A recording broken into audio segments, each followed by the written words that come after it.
ایک بڑی پتے کی بات میں کرتا ہوں. آج جس چیز نے ہمیں بہت زیادہ غافل کیا ہے، جس چیز نے ہمیں سب سے زیادہ غافل کیا ہے نوجوان بچوں کو آج، وہ موبائل ہے. انٹرنیٹ کا زمانہ ہے، اس میں لوگوں کی راتوں کی نیندیں اڑ گئی ہیں، صحت بھی تباہ و برباد ہے، لیکن کسی کو فرق نہیں پڑتا. آنکھیں خراب ہو چکی ہیں، کئی لوگوں کے ہاتھوں کے مرض میں مبتلا ہیں، کئی لوگ اپنے ہارٹ کی تکلیف میں مبتلا ہیں، صرف اس کے جو موبائل کے ریزز ہیں اور بہت سارے اس کے سائیڈ ایفیکٹس ہیں جس کی وجہ سے یہ تکلیفیں ہیں، لیکن اس کے باوجود اس کو ہم چھوڑتے نہیں. اور میں یہ کہہ رہا ہوں کہ چھوڑ کر کے پورا ختم کرنے کی بھی بات نہیں کر رہا ہوں. اس کا استعمال جن کاموں کے لیے ہے ٹھیک ہے، لیکن اسی سے ہمیں کچھ چیزیں سیکھنا بھی چاہیے تھا. اسی موبائل سے ہی میں محسوس کرتا ہوں کہ انسان اپنا مقصد اصلی بھول گیا، لیکن موبائل اپنا مقصد اصلی ابھی نہیں بھولا.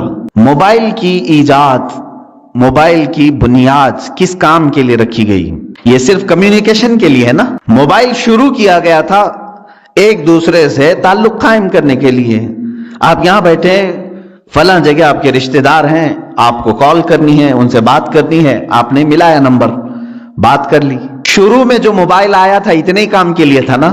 زیادہ سے زیادہ میسج فارورڈ کر سکتے تھے، میسج وہ دیکھتا آپ کو ریپلائی کر دیتا، اتنا ہی کام تھا. کال ہو سکتی تھی، میسج ہو سکتا تھا، اور اصل مقصد بھی موبائل کا یہی تھا، کمیونیکیشن. ٹھیک ہے، آپ کال کریں، ادھر سے کال آئے اٹھائیں، بات کریں، یہی کام کے لیے موبائل کی موبائل میں ترقی ہوتی گئی، موبائل میں اور ترقی ہوتی گئی. چند دنوں کے بعد اس میں میوزک آئی، اس میں گانے بھی آئے، سننے والی چیزیں آئی.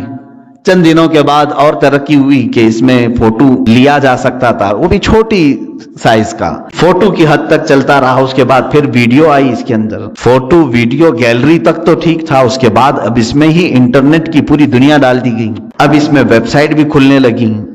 جو ٹیلی ویژن میں دیکھ سکتا تھا وہ سب کا سب موبائل میں دیکھنے لگا. اس ترقی کو موبائل نے تقریباً 10 سالوں میں یا 20 سال لگے اس کو. 20 سال میں یہ اس ترقی کو پہنچ چکا ہے کہ اپنی ساری دوسری چیزیں پیچھے چھوڑ دیا. کبھی وہ آج مقام نہیں رہے گا جو موبائل کا ہے. گھر کے لینڈ لائن کا بھی کوئی اتا پتہ نہیں ہے. منی آرڈر، خط، پوسٹ کارڈ، یہ ساری چیزیں ختم ہو چکی. موبائل سب کی جگہ لے چکا ہے، بہت آگے بڑھ چکا ہے، بہت ترقی کر چکا ہے موبائل. پھر میں توجہ دلا رہا ہوں، اس کا اصل کام کیا تھا؟ کمیونیکیشن، ایک دوسرے سے کال کرنا. موبائل ادھر سے ادھر دو لوگوں کی بات کراتا تھا. لیکن میرے عزیزو، ان 20 سالوں میں اس موبائل کو دیکھو، آج یہ ترقی اتنی کر چکا کہ پکس آ گئی، ویڈیوز آ گئی، انٹرنیٹ آ گیا، اس کے اندر گیمز آ گئے، سب آ گئے. لیکن چاہے تم کچھ بھی دیکھ رہے ہو موبائل اوپن کر کے، اگر کسی دوسرے نے کال کیا تو وہ اسی وقت کال آتی ہے یا نہیں آتی؟ تمہارے موبائل کا اسکرین شو کرتا ہے یا نہیں کرتا؟ تم فیس بک دیکھ رہے ہو، کال آتی ہے کہ نہیں آتی؟ تم ویڈیو دیکھ رہے ہو، اگر کسی نے کال کیا تو اسی ویڈیو کے بیچ میں ہی یہ بجا کر کے دکھاتا ہے کہ کوئی تمہیں بلا رہا ہے.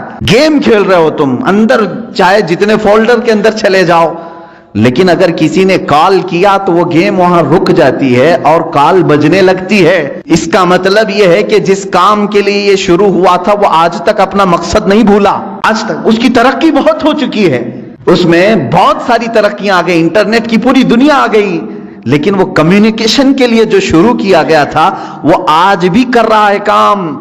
تم اس موبائل میں 1000 کام کر رہے ہو، لیکن اگر کسی نے تمہیں کال کیا تو اسی کاموں کے بیچ میں ہی وہ تمہیں بجا کے دکھائے گا، گھنٹی بج جائے گی. میرے عزیزو، اس موبائل سے ہی یہ بھی سیکھنا چاہیے، انسان کا مقصد اصلی اللہ کی عبادت ہے. تم چاہے جتنی بھی ترقی کر چکے ہو، آج تم گھاس پھوس کی مسجدوں سے سنگ مرمر کی مسجدوں میں آ گئے. آج ترقی کے زمانے میں تم گھوڑا گاڑی نہیں مرسیڈیز میں گھوم رہے ہوں گے. تم آج یکا گاڑی میں نہیں بلکہ پلین میں سفر کر رہے ہوں گے، ٹرین میں سفر کر رہے ہو، بہت ترقی کر چکے ہو. لیکن اسی سے اگر سیکھ سکتے تو سیکھ لیتے. آج بھی اگر اللہ کی پکار آ جائے تو مجھے ان کاموں کو چھوڑ کر اسی کے بارگاہ میں حاضر ہونا چاہیے. یہ مشین ہے، ایک آلہ ہے، اس مشین نے آج تک اپنا مقصد نہیں فراموش کیا. جس کام کے لیے اس کو بنایا گیا تھا وہ موبائل آج بھی وہ کام کر رہا ہے، اگرچہ اس میں بہت ترقی ہو گئی. تم تو انسان ہو،